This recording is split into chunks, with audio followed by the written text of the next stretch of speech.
Di dalam kitab Usfuriyah, kitabnya kecil Bu, tapi mudah dikaji. Di dalam kitab Usfuriyah ada satu riwayat, dulu zamannya Kanjeng Nabi ada seorang fatayat. Fatayat berarti perempuan Madinah.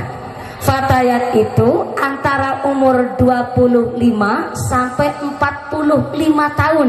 Itu namanya fatayat.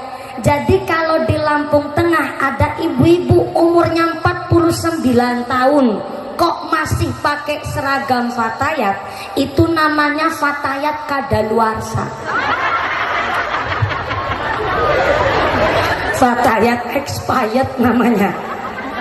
Ternyata ada fatayat di Madinah, bapak ibunya telah meninggal dunia, wafat sedo.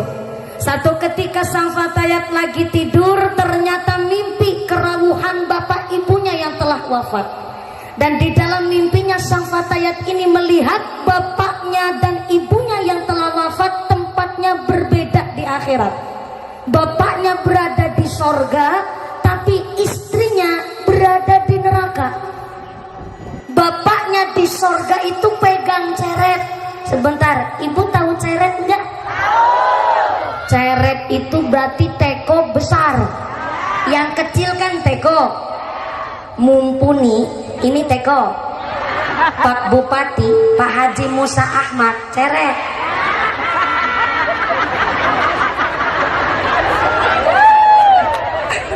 Volumenya berbeda. Kalau teko kan isinya nggak seberapa ya Bu? Buat naruh air ke 5 gelas aja udah kentongan banyu. Beda sama ceret. Ceret isinya banyak. Buat ngejok rolas gelas mawon tesi luwih banyu, namanya ceret. Makanya bunyinya teko sama bunyinya ceret beda. Nek teko ngisi banyu maring gelas bunyinya ya diritir. Tapi nek ceret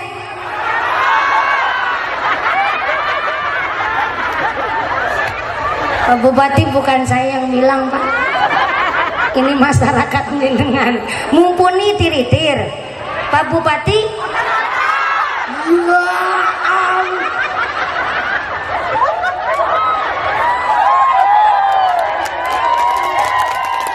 ceret teko besar.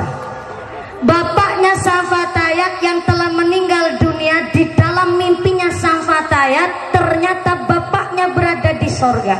Megang ceret bukan sembarang ceret, ceretnya ceret swarga. Isinya pun banyu ning swarga. Manisnya melebihi madu, wanginya melebihi minyak kasturi. Dengan wajah cerah, wajahnya sumringah, tapi amat sangat kontra karena ternyata ibunya sang fatayat berada di neraka dan hanya pakai secuil kain taplak. Kain taplak Bu yang di meja. Sini nyebutnya apa? Sami. Pada baik taplak. Ibunya sang fatayat berada di neraka hanya pakai secuil kain taplak, nangkisi geni neraka. Tiap hari ibunya disiksa di dalam neraka. Kok bisa? Antara bapak dan ibunya tempatnya berbeda, sehingga sang fatayat ini pun terheran-heran, nangis seneng karena bapaknya di sorga, tapi nangis sedih karena ibunya di neraka. Akhirnya dari kejauhan sang fatayat ini manggil-manggil ayahnya untuk tujuannya nolongin ibunya yang berada di neraka. Sang fatayat teriak-teriak dari kejauhan, "Pak! Tolong!"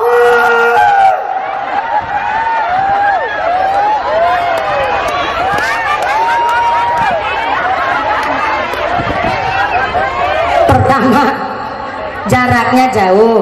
Yang kedua, keadaannya darurat. Ibarat orang Lampung Tengah, supir truk, truknya truk sawit.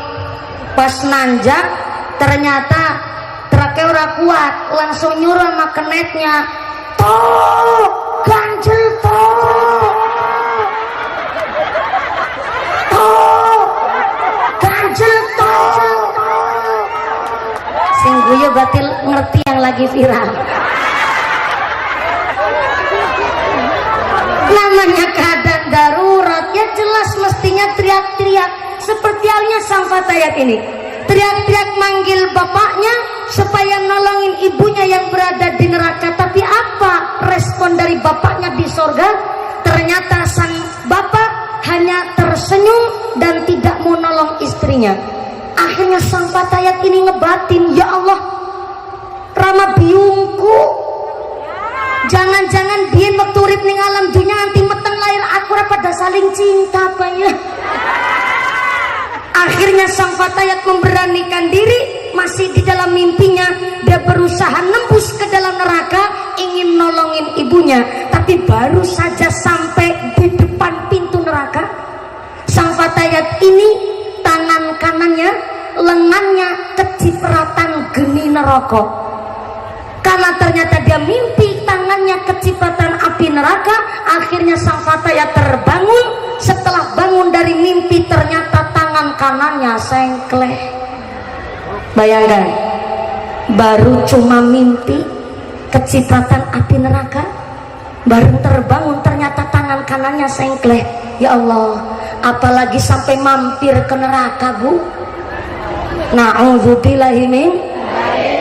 Tidak bisa kita membayangkan yang baru saja cuma mimpi kecipratan api neraka, setelah terbangun tangan kanannya sengkleh. Sang fatayat lari ke rumah Kanjeng Nabi. Sang fatayat ini minta diobati dengan cara didoakan. Setelah didoakan oleh Kanjeng Nabi, wasilah doanya Kanjeng Nabi, langsung sembuh seketika. Setelah sembuh, sang fatayat bercerita kepada Kanjeng Nabi apa adanya di dalam mimpi. Dan ternyata Kanjeng Nabi menyimpulkan dalam satu kalam arti dari mimpi sang fatayat. Ternyata bapak ibunya yang telah meninggal dunia, lokasi di akhirat berbeda. Karena ternyata bapaknya ahli sodako, tapi istrinya pelit medit betitil bakhil, kucireng jelantir kayak upil kudanil.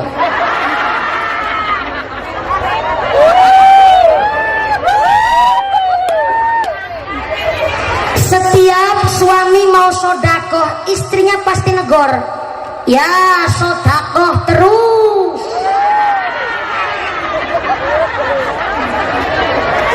Nembe dadi tukang dodo sawit pe kemaki. Sodakoh karo bocah yatim barangan kelingan anake pitu dadi wong kabeh.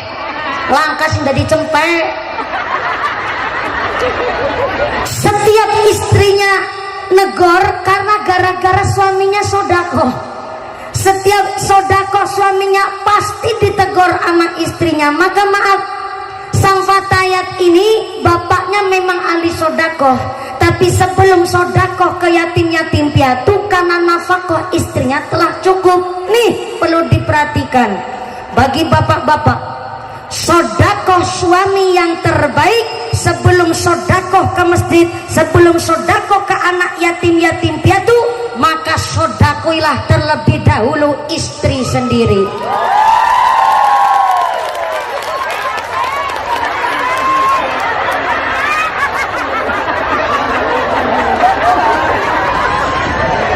Sodakoh memang hukumnya sunnah, tapi sodakoh suami terhadap istri adalah dalam rangka memupuk romantis di dalam rumah tangga, memupuk harmonis di dalam rumah tangga.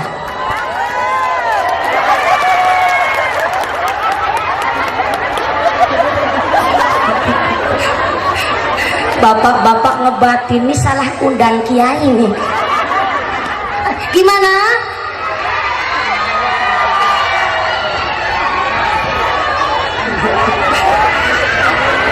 Gimana Ibu? Masya Allah. Mohon izin Pak Bupati, ini yang di belakang protes, katanya minta ditengok. Ternyata di belakang panggung dari tadi protes, kepingin lihat merongos yang mumpuni.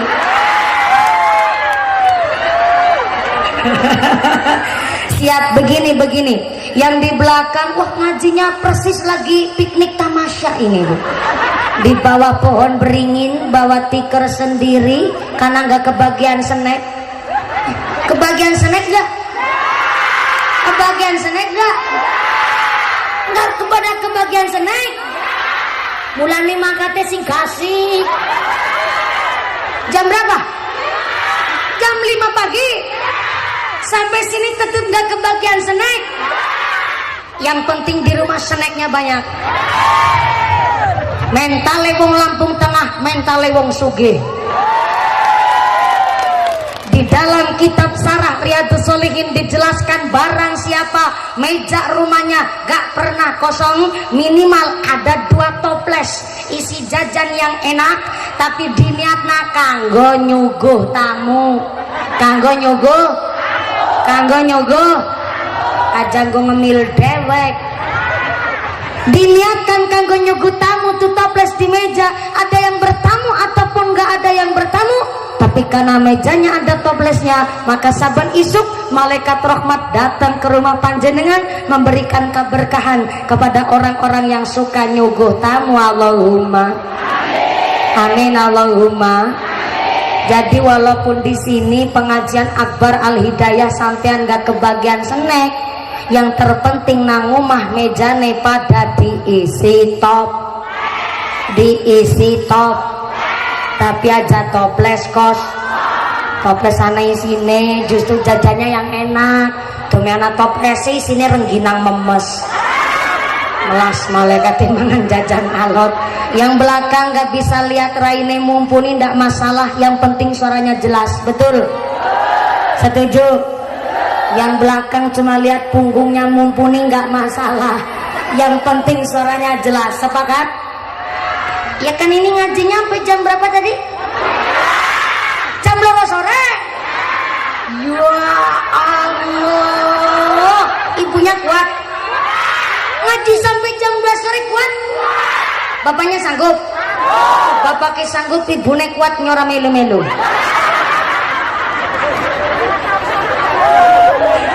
Sallu ala Nabi Muhammad. Sodakoh suami sebelum ke masjid, sebelum ku anak yatim piatu, sodakoilah terlebih dahulu istri sendiri. Kok disit wis nembe garap mulai. Bagi suami yang yasir, apa tuh yasir? Yasir adalah wong lanang sugih, wong lanang sultan, tajir melintir, Sultan Andara, Haji Musa Ahmad contohnya. Bagi suami yang yasir, sodakoh kepada istrinya 1 tahun minimal membelikan baju untuk istrinya minimal 2 kali.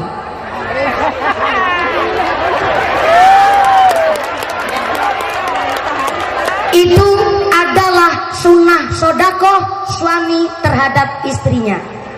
Nggak ada alasan lagi Idul Fitri bocah beurung ditukokna kelambi, ngapain ibunya yang dibeliin baju. Justru nggak ada anjuran suami membelikan anaknya berupa baju, tapi justru sodakoh suami adalah membelikan baju untuk istrinya 1 tahun minimal 2 kali untuk suami yang yasir. Tapi nggak begini bentuknya, mak ini duit sana buat beli baju, bukan. Tapi sodakohnya adalah suami berangkat ke toko baju, memilihkan istri baju, dipilih untuk istrinya sendiri. Tuh namanya sodakoh.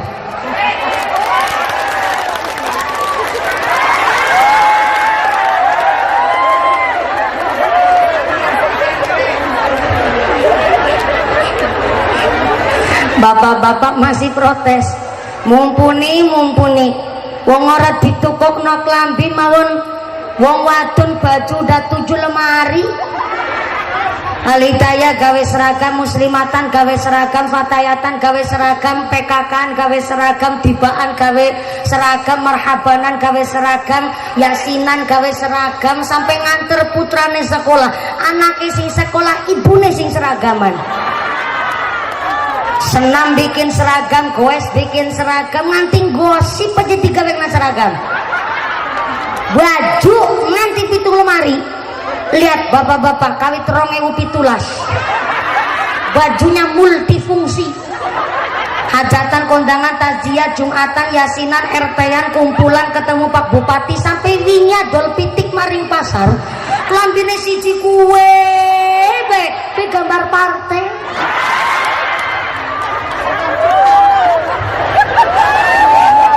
Masih rada mending gambar partai, malah kadang-kadang gambarnya obat semprot.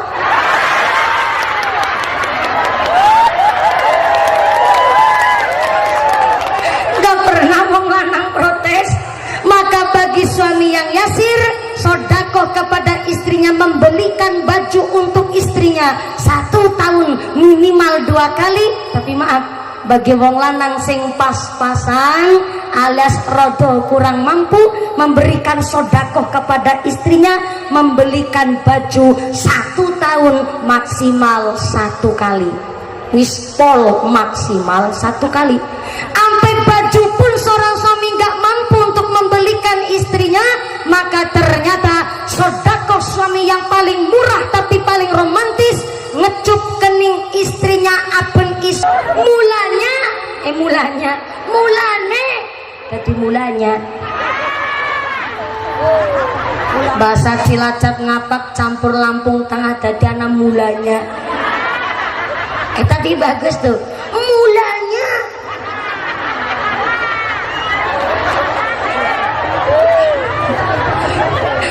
Makanya di sini diperlukan seorang perempuan yang gede syukure kepada sang suami. Jangan sampai Al-Hidayah jadi wanita yang qalilul syukriha li zaujiha. Jangan jadi perempuan yang suka madak-madakna bojone dewek karo bojone tangga.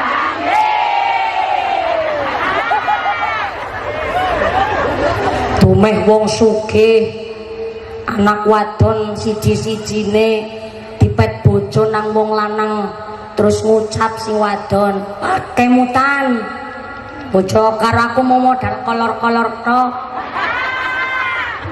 cakakan pola. Wong lanang dibegitukan nama istri, melangsa nggak pak? Melangsa. Bapaknya jawab, modal kolor-kolor tok tapi kan ono isine.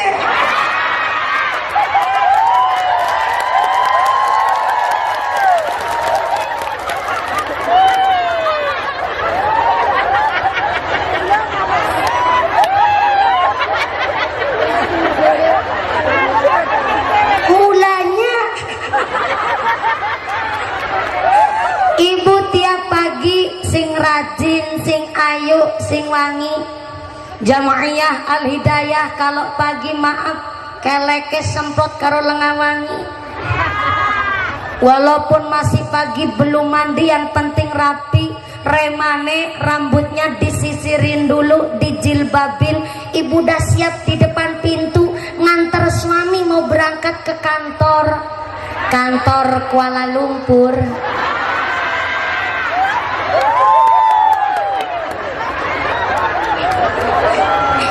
Kalau kantornya Pak Bupati kan jelas. Kantor suaminya kita, Bu, niku tenggene Kuala Lumpur. Ibu siap di depan pintu, disambut pakai senyum. Ibu udah siap kok, Bapak lupa gak ngasih kecupan di kening. Ibu yang ingetin, Pak, sodakoh.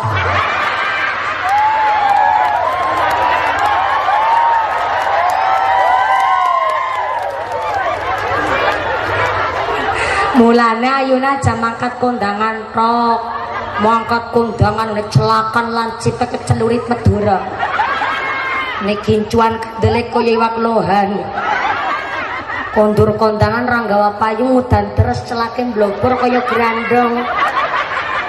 Ayuna aja mangkat kondangan tok di rumah, sing rajin, sing ayu, sing wangi. Suami pulang dari kantor Kuala Lumpur, awani dagangan.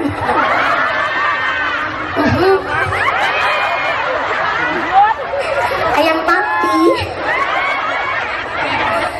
badhe ngersakaken ngunjuk apa? Ngunjuk kopi napa ngunjuk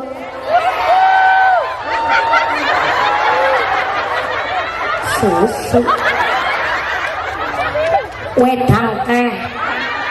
Tapi karena ibunya bilang susu, saya ngikut. Bapak mau ngunjuk kopi apa ngunjuk susu? Kan pasti suami milih. Saiki kopi dingin ya kena, susune nggo manggo bengi. Ye, susu kental manis Indomilk. Habis nawarin minuman, nawarin dagangan meneh. Ayam papi. Tapi badhe ngesakaken dahar napa? Niki pun namung nyayur tahu karo pupu, Pak. An bapake milih saiki. Pupune disit ya kena. Tempe ngomong bengi. Ye, jangan salah, tempenya niku tempe kedele segitiga. Sini Lampung Tengah nggon jagung, pari, iwak baung, ya Bu ya. Tapi kan jarang goreng tempe. Maksudnya bapaknya goreng tempe sing segitiga. Bentar, di sini Lampung Tengah ada tempe segitiga? Gak ada. Cilacap itu tempatnya tempe segitiga. Hajatan kondangan umpange udah beras terus diumpangi tempe yang bentuknya segitiga. Di sini nggak ada tempe segitiga. Adanya tempe segi berapa? Segi 4. Masya Allah. Berarti tempe nih mau Lampung Tengah amba-amba ya Bu.